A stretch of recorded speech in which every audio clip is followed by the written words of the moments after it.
go. One more time. Good morning. I'm Adam Umhafer.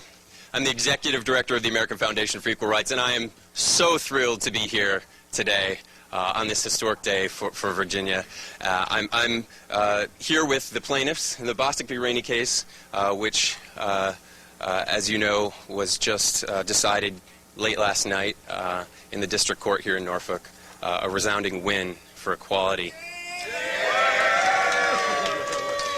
Since the beginning of our country, Virginians have led the way when it comes to freedom and equality.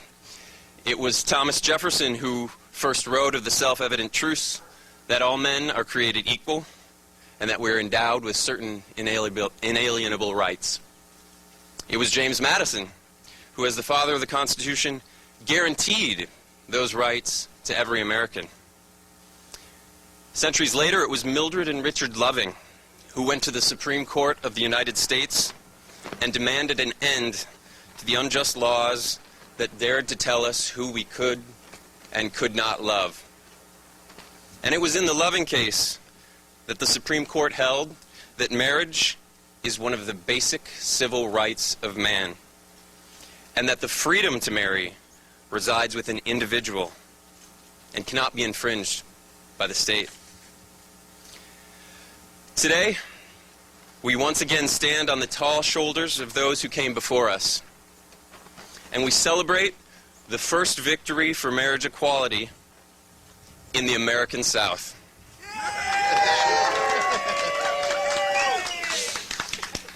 And today, we have 4 more Virginians at the vanguard of freedom.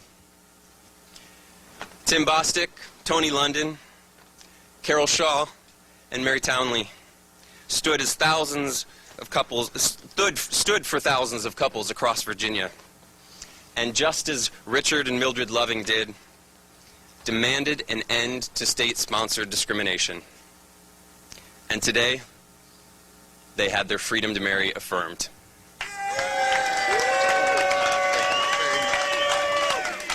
For 45 years, Virginia has been for lovers.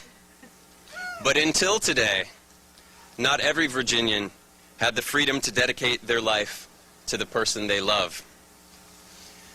Today, in places like Birmingham and Biloxi, Chattanooga and Charleston, gay and lesbian couples know that equality isn't just something that happens up north. Today, a gay teenager in Roanoke, a kid who watched the dark walls of discrimination crumble in places like New York and California and Massachusetts, and wondered, when will it happen here? Doesn't have to wonder anymore. Equality for some is not equality for all. That's what Richard and Mildred Loving believed. That's what Thomas Jefferson believed. That's what a majority of Americans believe today. There's still work to be done. There are still fights to be fought. A stay remains in place, and we expect we'll have to wait to hear from the Fourth Circuit before any couples here can get married. But today, we are more American than we were yesterday, and today, we're a little more equal than we were the day before. Thank you. I'd now like to introduce to you the plaintiffs in Bostick v. Rainey. Tim and Tony. Thank you. My name is Tim Bostick, and I am one of the plaintiffs challenging Virginia's marriage amendment. My partner of 24 years, Sony London, and I are thrilled by the court's decision that strike down Virginia's discriminatory marriage laws. We filed this suit because although we've been together for more than 2 decades, we want our relationship to be recognized just like everyone else's. We want to be married. And it's important to us that as Virginians, we get married in the state that we love and the state that we've called home for so long. Today, thanks to Judge Allen, we are one step closer to that reality. We thank the court for its careful consideration of our case. And I would like to remind all of you just what the judge did for us today by quoting from her decision. Almost 150 years ago, as Abraham Lincoln approached the cataclysmic rending of our nation over a struggle for other freedoms, a rending that would take his life and the lives of hundreds of thousands of others, he wrote these words: "It cannot have failed to strike you that these men ask for just the same thing, fairness and fairness only. This, so far as it is in my power, they and all others should have. The men and women and the children, too, whose voices join in noble harmony with plaintiffs today, also ask for fairness only. This, so far as it is this court's power, they and all others shall have. Thank you.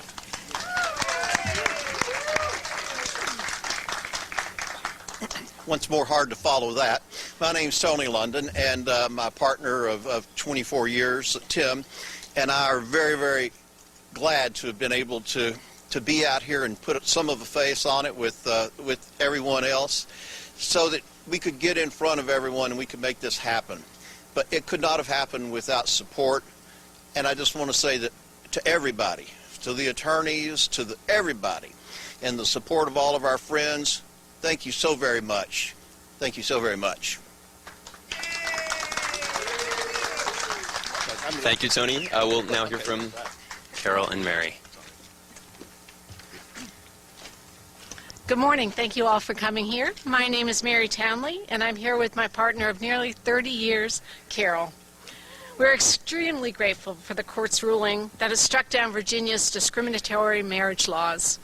Not only is yesterday's decision by the court important for us as a couple, but it means even more for us as parents. Our 16-year-old daughter, Emily, the light of our lives. As parents, we want the best for our daughter and know what it means the world to her, and our family will be treated just like every other family. We thank the court for its careful consideration of our case and the positive impact it will have on loving couples and families across Virginia. Thank you.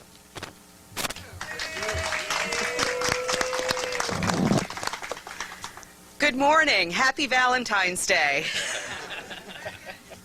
My name is Carol Shawl, and like my partner Mary said, we want the very best for our wonderful daughter Emily. I have never been more grateful as a mother than I am today, knowing that our family will be recognized as one that is just as real and legitimate and ordinary as every other family in Virginia. We thank Judge Allen for reviewing our case fairly, and I hope that soon gay and lesbian couples and their families in every state across our great country will be able to experience the happiness and relief we feel today. Thank you.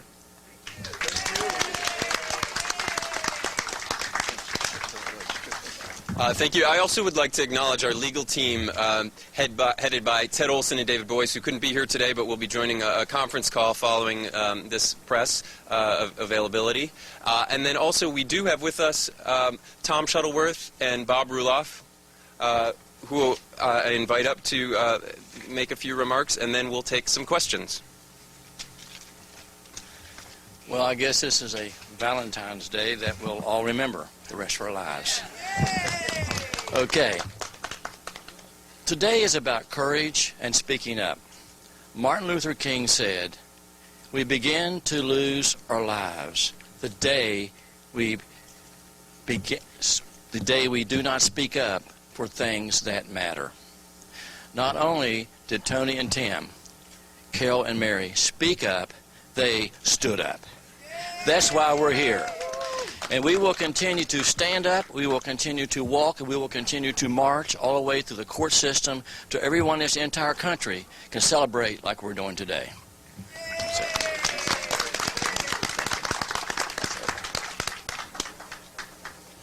I don't want to take any time out from the parties who really deserve this day for themselves. It's been an honor to represent them so far, and we look forward to doing that in the Fourth Circuit and the Supreme Court. It couldn't be nicer people. They couldn't be more deserving of being able to be treated equally. But even if they weren't any of all those things, they deserve to be treated like everybody else. Thank you.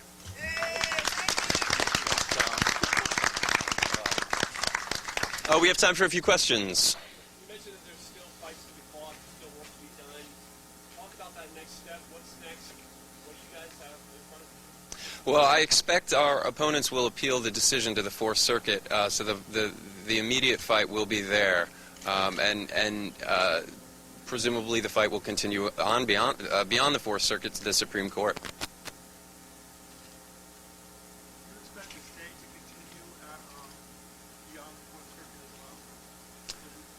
as well? I would actually defer to our legal counsel on that one. It's hard to look into the future. You know, we're lawyers, not seers. I anticipate, though, that somebody's going to appeal it to the Fourth Circuit, and then somebody's going to appeal it to the Supreme Court, because somebody's not going to like what the Fourth Circuit does, just like somebody doesn't like what Judge Allen did, although they're wrong-headed for thinking that. And I imagine when the Fourth Circuit rules, there'll be somebody who takes issue with it and they'll appeal it. So that's kind of a long-winded answer. What I should have just said is yes.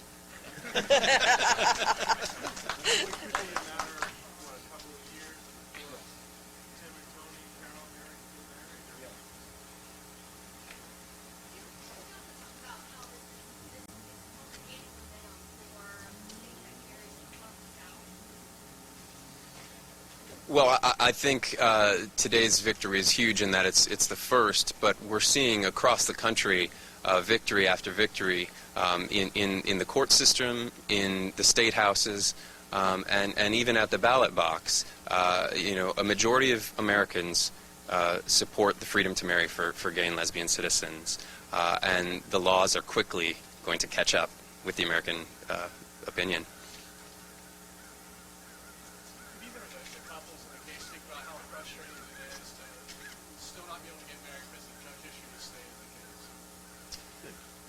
Go ahead, Tim. I don't think we're not frustrated by it. I think because the attorneys helped us understand that that was probably what was going to happen because of what happened in Utah. But I will say that if any of you have not read the judge's decision, I would beseech you to read it, because she gets it. She understands why we're doing this and how important this is to us. And anyone that believes in the ideals upon which this country was founded can't help but understand where we're coming from as American citizens. Thank you. Yeah, I like that. That's a good one. As I point out the obvious here, what does it mean for you all, or does it have significant special meaning that it is Valentine's Day? Well, it absolutely does for us. I mean, the saying here is Virginia is for lovers, and truly we are experiencing that today in a way that we never have before. We're elated by that. Mary and I also value this week because this is actually the week of our anniversary. And so, so on Monday we celebrated 29 years. We're in our 30th year now, and we are just delighted to share this with everyone. I think Valentine from here on out in Virginia will be a very special day for all of us. Can you sum up the technicalities of this decision and what it means for those people who may be confused and think, why can't people show that they're Yes.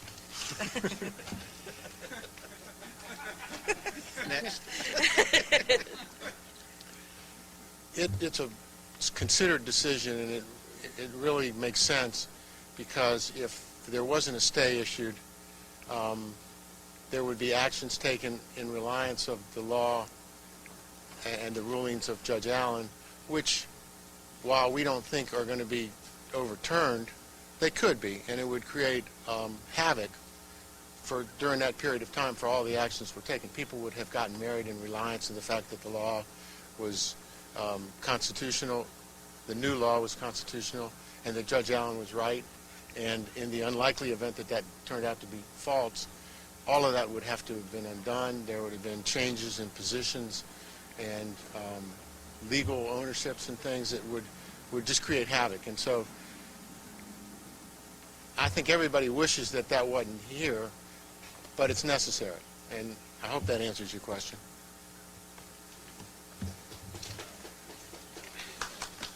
Thank you so much all for coming out this morning. Again, this entire team will be available on a conference call at 11:30 Eastern Time, along with Ted Olson and David Boyes.